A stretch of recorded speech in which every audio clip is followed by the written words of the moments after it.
I'm Yaneli, also known as Miss Be Helpful, with another FinCap Friday brought to you by NGPF. When you pick up a food item and see a date on it, what does that date mean? A lot of people say it's the expiration date, which means you can't eat it past that date because it's no longer fresh. But that may not be the case. Some food items say packaged on such and such date, while other foods might say best by, use by, or sell by this date. Food dates are confusing and they make it really hard for shoppers to know what exactly they mean. For example, the modern industry standard for milk is 21 to 24 days after pasteurization. But in the state of Montana, milk has to be sold within 12 days of it being pasteurized, which means grocery stores, supermarkets, and individual shoppers who take these items home and don't know this are throwing perfectly good milk into the trash. As much as 40% of all the food in America, not just milk, ends up being wasted. That's more than 100 billion pounds of food that ends up in landfills, which creates more methane gas, and that's known for heating up the planet.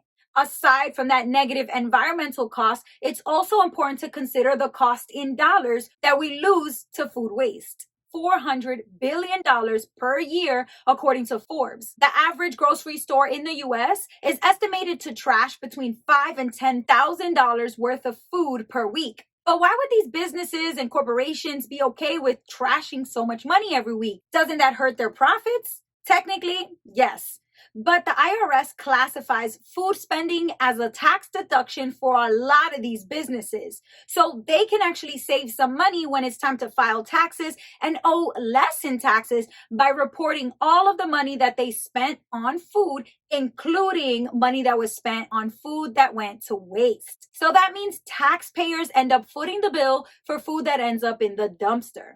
This issue gets even more complex the more you learn about it, because in America, the rules for dates on food change depending on what state you're in. Now, on one side, you have people who think this is ridiculous. It's not about food safety at all, because the faster people think food expires, the faster they need to go back to the supermarket to buy more. So this is just a ploy to get people to spend more money unnecessarily. If these rules were based on actual science related to food safety, then wouldn't all states have the same or similar laws? Then there's people on the other side of the argument who say, no, this is important, especially in the prepared food section where you buy deli meats, egg salad, unpasteurized milk, cheese, raw fish, and other items. The food dates matter a lot because it can really prevent you from getting sick.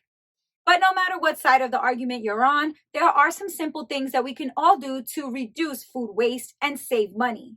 Freeze any perishable food items. Make sure that things like bread, meat, fruits, vegetables, and other perishable items last longer by tossing them in your freezer. And finally, get creative with your leftovers. Look up recipes online for how you can transform your leftovers into something new. So the next time you're making a big meal for a holiday, going out to eat with family or friends, or ordering in, think about things you can do to prevent food waste, because it only hurts your pocket in the end.